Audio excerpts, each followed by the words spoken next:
దీపావళి పండుగ ముందు రైతులకు ప్రధాని నరేంద్ర మోడీ శుభవార్త చెప్పారు. శనివారం ఆయన 24,000 కోట్ల ప్రధానమంత్రి ధన్ ధాన్య కృషి యోజన పథకాన్ని ప్రారంభించారు.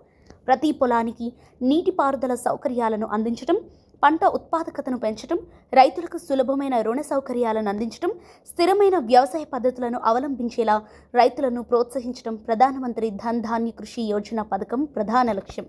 ఏ జిల్లాల రైతులు ప్రధానమంత్రి ధన్ ధాన్య కృషి యోజన పథకం ద్వారా ప్రయోజనం పొందుతారో తెలుసుకుందాం.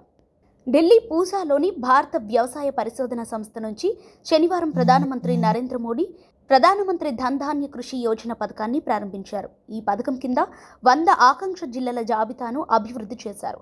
దిగుబడి పరంగా దేశవ్యాప్తంగా ఈ జిల్లాలు వెనుకబడి ఉన్నాయి. ఇక్కడ రైతుల ఆదాయం, పంట ఉత్పాదకత ఇతర జిల్లాల కంటే గణనీయంగా తక్కువగా ఉన్నాయి.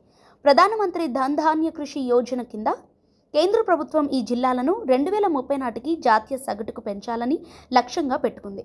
ఈ పథకంలో భాగమైన 100 జిల్లాలు 11 మంత్రిత్వ శాఖల నుంచి 36కు పైగా పథకాల నుంచి కూడా ప్రయోజనం పొందుతున్నాయి. ధన్ ధాన్య కృషి యోజన ద్వారా 17 మిలియన్ల మంది రైతులు ప్రయోజనం పొందుతారని అంచనా. 3 నియమాలపై జిల్లాల ఎంపిక ఎలా ఉందంటే, ముందుగా పొలం ఎంత దిగుబడినిస్తుంది, రెండవది ఒక పొలాన్ని ఎన్నిసార్లు సాగు చేస్తారు, ఇక మూడవది రైతులకు ఎంత రుణ సౌకర్యం లేదా పెట్టుబడి సౌకర్యం అందుబాటులో ఉంది.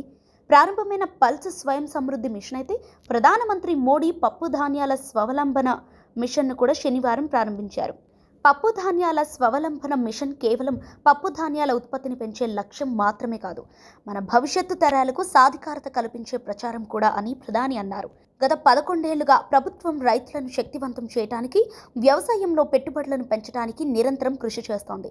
మెరుగైన విత్తనాలు, నిల్వ సౌకర్యాలు, వారి ఉత్పత్తులను కొనుగోలు చేయడం ద్వారా రైతులు నేరుగా ప్రయోజనం పొందుతారని ప్రధాని చెప్పారు. రైతుల కోసం ఒకేసారి 2 పథకాలను ప్రారంభించినట్లు ప్రధాని పేర్కొన్నారు. ఈ 2 పథకాలు భారతదేశ రైతుల అదృష్టాన్ని మారుస్తాయని ఆయన చెప్పారు. ఈ 2 పథకాలపై ప్రభుత్వం 35,000 కోట్ల పైగా ఖర్చు చేస్తోందని ప్రధాని చెప్పారు.